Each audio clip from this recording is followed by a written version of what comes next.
Doctor साहब बहुत बहुत स्वागत आपका। नमस्कार। जब हम बात करते हैं स्कॉर्पियो की, यानी जो अक्टूबर 24 से लेकर नवंबर 22 के बीच जन्म लेते हैं, वो सभी उनको हम कहते हैं स्कॉर्पियो। ज्योतिष के गणना के अनुसार कैसे होते हैं लोग, क्या इनकी चारित्रिक विशेषता होती है? स्कॉर्पियो राशि का जो साइन होता है बिच्छू जी, बिच्छू साइन होता है। और स्कॉर्पियो राशि एक वाटरी साइन है, मतलब ये लोग भावुक होते हैं, इमोशनल लोग होते हैं। और इनका जो मालिक है उसका राशि का वो है मंगल जी। मगर यहाँ के एरीज का भी मालिक मंगल है, स्कॉर्पियो के मालिक मंगल है, मगर दोनों में फर्क ये है कि वहां का मंगल है, एरीज का मंगल, मतलब वो पॉजिटिव भी है नेगेटिव भी है।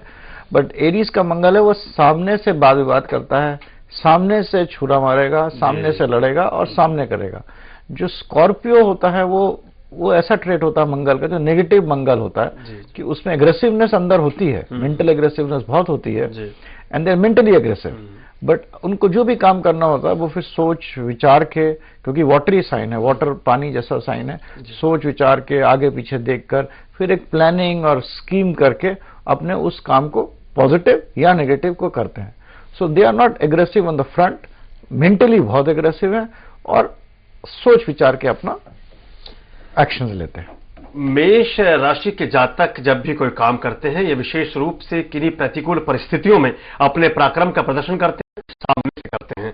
लेकिन जब बात करते हैं वृश्चिक राशि की, स्कॉर्पियो राशि के जातकों के बारे में, तो थोड़ा सूझबूझ के साथ, थोड़ी प्लानिंग के साथ, थोड़े होशियारी के साथ अपने प्रतिपक्षी पर हमला करते हैं, अपने प्रतिपक्षी से निपटते हैं, ऐसा कहते हैं डॉक्टर शंकर अडावल जी। वृश्चिक राशि के बारे में उनसे बहुत कुछ जानेंगे, बहुत सारी बातें करेंगे। डॉक्टर साहब, स्कॉर्पियो की जब हम बात करते हैं तो क्या कौन सा जीवन का ऐसा पक्ष होता है, कौन सा ऐसा कालखंड होता है, टाइम पीरियड, जिसमें ये लोग इस राशि के जातक जो है ज्यादा सफलता प्राप्त करते हैं, कामयाब रहते हैं?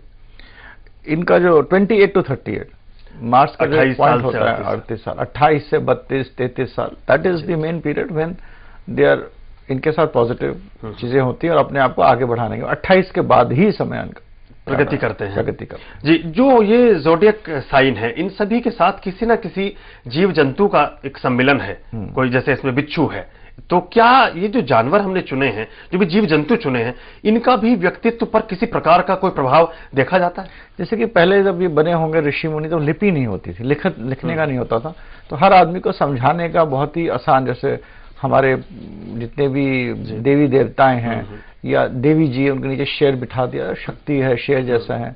इस तरह सिंह राशि है, उनका चरित्र होता है वो कुछ शेर जैसा होता है, ईगोइस्टिक, प्राउड। एरीज होते हैं, उनका मतलब रैम होता है। इस तरह जो कैंसर है उसका वो, इसका स्कॉर्पियो। तो ये इनकी जो एक बेसिक ट्रेट होगा वो बिच्छू का होगा। जी। कि ये काटेंगे तो बहुत जोर से काटेंगे किसी को, और किसी के पीछे पड़ जाएंगे तो उसको छोड़ेंगे नहीं, और काटेंगे तो बिल्कुल जल्दी से प्लानिंग के साथ। और आज के जमाने में स्कॉर्पियो राशि वाले इसी तरक्की भी बहुत करते हैं जी। आपने अपनी पुस्तक में जिन जातकों का जिक्र किया है, उनमें से कुछ के नाम मैं जरूर पढ़ना चाहूंगा इस कार्यक्रम में। ये जो वृश्चिक राशि के जातक हैं, उनमें रवीना टंडन, ऐश्वर्या राय, शाहरुख खान, नलिनी कमलनी, कमल हासन, लाल कृष्ण आडवाणी, फिल्म अभिनेत्री नीलम, माला सिन्हा, जीनत अमान और डॉक्टर एपीजे अब्दुल कलाम। इसमें एक वैज्ञानिक भी हैं, एक पॉलिटिशियन भी हैं, एक फिल्मों के अभिनेता भी हैं, सभी तरह के लोगों का एक मिला जुला इसमें सम्मिलन है।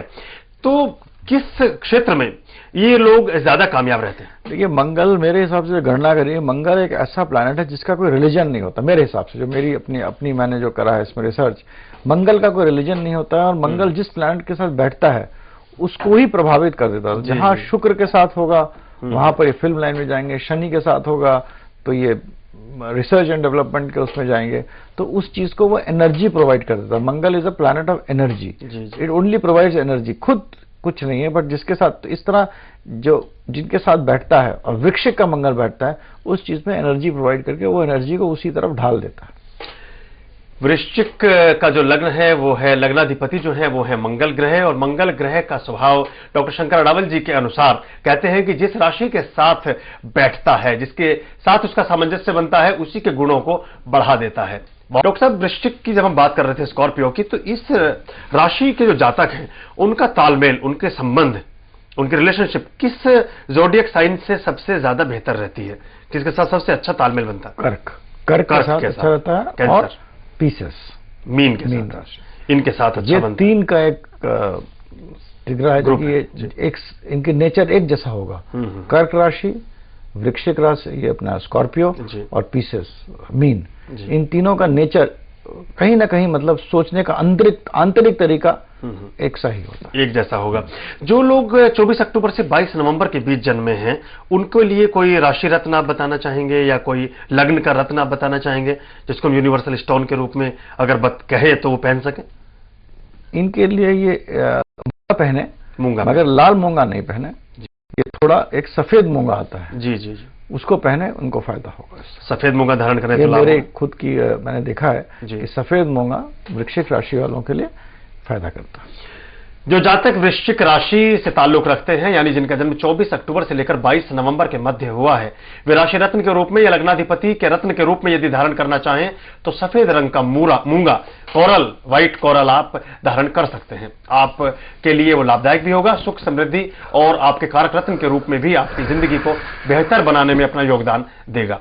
डॉक्टर साहब, जब हम बात करते हैं कि जीवन में संघर्ष है, उतार चढ़ाव है और हमेशा किसी का भी वक्त एक जैसा नहीं रहता, कभी डाउन है, कभी अप्स हैं, ये सब चलते रहते हैं, तो जो रत्न है, ये जो पूजा पाठ है, क्या मुश्किल घड़ी जो आती है, मुश्किल जो समय होता है, उसको बैलेंस करने में कारगर भूमिका अदा करते हैं? देखिए, मेरा जो अपना खुद का एक्सपीरियंस ये है कि आप ये देखिए, हमारे 2 ग्रह होते हैं, दैविक ग्रह होते हैं, असुर ग्रह होते हैं जी। जो असुर ग्रह हैं वो हमें धन देते हैं। जो मोटा मोटा जो हमारे असुर ग्रह, शनि, राहु, मंगल, नेगेटिव मंगल, ये असुरिक ग्रह यही हमको धन देते हैं। कि असुरिक ग्रह हम लोगों को, जब क्या केतु को भी हम असुर ग्रह मान सकते हैं? नहीं, केतु तो हर चीज को क्षीण करता है, केतु को असुरिक ग्रह नहीं मानते हैं। राहु को मानते हैं, शनि को मानते हैं, शुक्र इनका वो है। तो ये सब ग्रह मिलाकर ये सब असुरिक होते हैं, जो कि पैसा देते हैं, आदमी को कैरेक्टरलेस भी बना सकते हैं, आदमी को और बहुत सारी नेगेटिव चीजों का भी आधार में डालते हैं। जो पॉजिटिव ग्रह हैं वो पैसा नहीं देते, वो पैसा नहीं देते हैं, वो आदमी को एक लाइफ। तो अब ये डिपेंड करता है किसको, हमारी जो संस्कृति है वो किस तरफ जा रही है।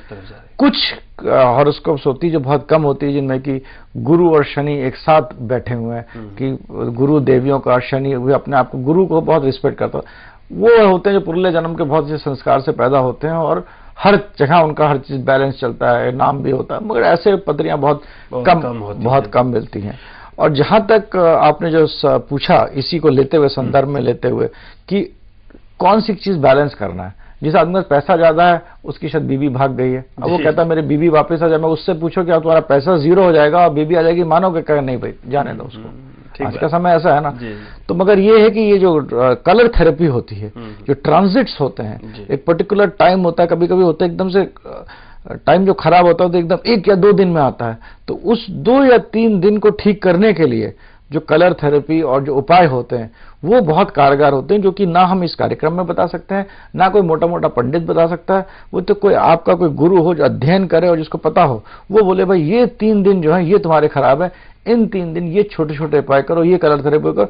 तो उस टाइम क्या वो समय किस तरह निकल जाता है। तो जो खराब होना होता है, ये नौकरी छूटनी है, आप उसे बचा लेते हैं, तो वो 3 दिन या 1 दिन या 1.5 दिन वो अच्छा होता है। अब वो चीज आप साल भर करते रहिए, उसमें नहीं होगा। तो वो फोकस होकर अगर कोई करे, जो कि ये हमारे ऋषि और देवों ने उपाय बताए हैं, तो वो कारगर सिद्ध होते हैं।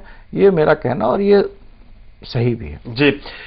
डॉक्टर शंकर अडावल जी ज्योतिष विज्ञान के विद्वान हैं, उनकी सारी बातें शोध से निकली हैं, उनके अपने तजुर्बे से, उनके अपने अनुभव पर आधारित हैं। वे कहते हैं कि जिंदगी में जब कठिन समय आता है तो उस कठिन समय को से बचा जा सकता है, उसे थोड़ा उबरा जा सकता है, उसे समायोजित किया जा सकता है, लेकिन उसके लिए जो कालखंड है, उसके लिए जो पर्टिकुलर एक पीरियड है, उसकी समझ होना बहुत मुश्किल है। और वो समझ यदि हो जाए तो आप उससे बचे रह सकते हैं, उसको किसी न किसी प्रकार से आप उस समय को टाल भी सकते हैं।